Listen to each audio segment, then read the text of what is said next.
अस्सलाम वालेकुम, मैं हूं तैयब उमर और आप देख रहे हैं प्रोग्राम कहानी का सफ़र। आज के इस प्रोग्राम कहानी का सफ़र में हम पहले की तरह फिर से एक नई शख्सियत की ज़िंदगी का तज्जिया करेंगे। आज की वो शख्सियत जिसने अपने लफ्ज़ों के ज़रिए लाखों नहीं करोड़ों लोगों के दिलों को अपना दीवाना बनाया। वो शख्सियत जिसकी ज़िंदगी सादगी, आजिज़ी और दरवेशी से भरपूर थी, उसका नाम वासिफ अली वासिफ है। वासिफ साहब की ज़िंदगी के कुछ ऐसे लम्हों को बयान करेंगे जिन लम्हों ने इंसान की सोच को झंझोड़ कर रख दिया। ऐसे लम्हे जो उन्हें अदीब, शायर, मुसन्नफ, कालम निगार और सूफी बना कर गए। इब्तदाई जिंदगी पर एक नजर डाले तो 15 जनवरी 1929 को खुशाब में पैदा हो गए। बचपन से ही गैर मामूली जहानत के मालिक थी और इल्म से गहरी वाबस्तगी रखते थे। इब्तदाई तालीम अपने आबाई शहर से ही हासिल की और बाद में गवर्नमेंट कॉलेज लाहौर का इंतखाब किया। इनके तालीमी सफ़र में अदब, फ़लसफ़ा और सूफियाना ख्यालात की गहरी छाप मिलती है, जो बाद में उनकी तहरीरों और गुफ्तगू से भी हमें देखने को मिलती है। तालीम मुकम्मल करके दरस व तदरीस को अपना पेशा बनाया और दरस व तदरीस के ज़रिए ही अपनी फ़िक्री रोशनी को दूसरों तक पहुँचाया।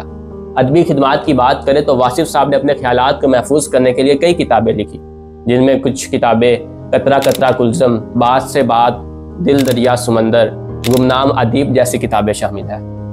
इन किताबों की खास बात यह है कि ये नहायत ही सादा अल्फाज में लिखी गई है और पढ़ने वालों को सोचने पर मजबूर कर देती है। आखिर ऐसा कैसे मुमकिन है कि निहायत ही सादा अल्फाज में लिखी गई किताबें पढ़ने वालों को सोचने पर मजबूर कर देती हो? इस सवाल का जवाब वासिफ साहब के एक कौल से ही मिलेगा।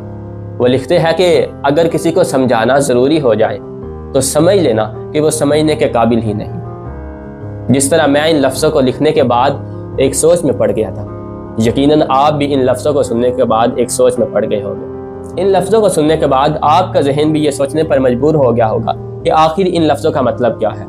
शायद ये वही लफ्ज़ है जो पढ़ने या सुनने में तो निहायत ही सादा लगते हैं, लेकिन इनके पीछे की गहराई बहुत ज़्यादा है। यहाँ प्रोग्राम को आगे बढ़ाने से पहले मैं वासिफ साहब की ज़िंदगी का एक मशहूर वाक़या आपको सुनाना चाहूँगा। वासिफ साहब कहते हैं कि एक दिन एक शख्स मेरे पास आया और आकर कहने लगा कि मैंने सब कुछ कमाया, दौलत, शोहरत, इज़्ज़त, यहाँ तक कि सब कुछ मेरे पास है, लेकिन दिल का सुकून नहीं। मैं हर वक्त बेचैन और परेशान रहता हूँ। आप ही बताएं मैं क्या करूं? तो वासिफ साहब कहने लगे कि क्या तुम वाकई ये जानना चाहते हो कि दिल का सुकून कहाँ मिलता है? तो वो शख्स कहने लगा, हाँ, मुझे इसका जवाब चाहिए। तो वासिफ साहब कहने लगे, तो किसी गरीब या ज़रूरतमंद को ढूंढकर उसकी ज़रूरत को पूरा करो, फिर आकर मुझे बताना। वो शख्स चला गया और कुछ दिनों के बाद दोबारा आया। इस दफ़ा इसके चेहरे पर एक अजीब सी चमक थी।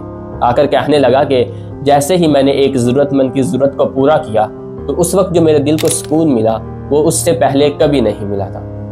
इस पर वासिफ साहब मुस्कुरा कर कहने लगे कि जो खुशी देने में है वो लेने में नहीं, और यही ज़िंदगी का असल राज भी है। जब इंसान दूसरों की मदद करता है तो अल्लाह रब्बुल इज़्ज़त उसके दिल में सुकून और बरकत डाल देता है। प्रोग्राम के दौरान ये सब हकीकत बताने का मकसद कि आप चाहे जितने ही कामयाब क्यों ना हो जाए, आप दौलत, इज़्ज़त, शोहरत सब चीज़ों को हासिल कर लें, लेकिन आपको दिल का सुकून हासिल करने के लिए खिदमत खल्क़ का मोहताज होना पड़ेगा। हमारे इस प्रोग्राम में आज से पहले जितनी शख्सियात पर भी डॉक्यूमेंट्री बनाई जा चुकी है, उन सब ने अपनी ज़िंदगी को कहीं ना कहीं खिदमत खल्क़ के लिए वक्फ किया है, क्योंकि नाम उन्हीं के बाकी रहते हैं जो दूसरों के काम आते हैं। इस पर वासिफ साहब भी कहते हैं कि ख्याल बनकर जिंदा इंसानों के ज़हनों में रह जाना भी जिंदा रहने का एक तरीका है। कोशिश करें कि आप ज़िंदगी की जिस फील्ड में भी हो, जिस ओहदे पर भी फाइज हो, जो भी मुकाम आपको दिया गया हो, उसको कहीं ना कहीं खिदमत खल्क़ के लिए ज़रूर वक्फ करें। खैर, आगे बढ़े तो अदबी खिदमात के बाद सूफ़ी खिदमात की बात करें तो वासिफ साहब की सोच एक सूफ़ी दरवेश की सोच थी। वो ज़िंदगी को एक इम्तिहान और खुद शनासी का सफ़र समझते थे।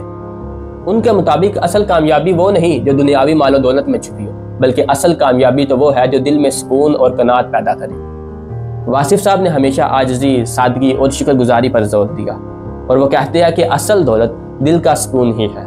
इस पर उनका एक मशहूर कौल भी है कि अगर तुम चाहते हो कि तुम खुश रहो तो दूसरों को खुशी दो।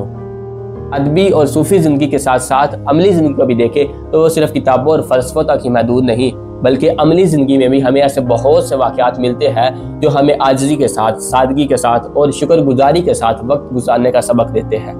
जैसे प्रोग्राम के दौरान में वासिफ साहब का एक सबक आमोज़ वाक़या हमने आपको सुनाया।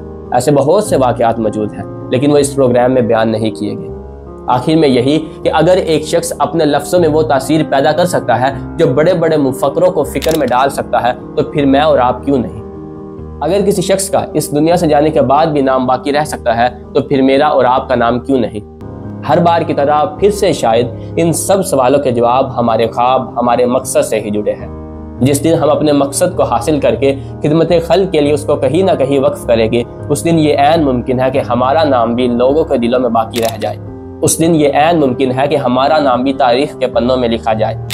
آج کا ساتھ ہمارا یہی تک تھا۔ اپنے ہوسٹ طیب عمر کو دے اجازت، پھر ملاقات ہوگی ایک نئی شخصیت کے ساتھ پروگرام کہانی کے سفر میں۔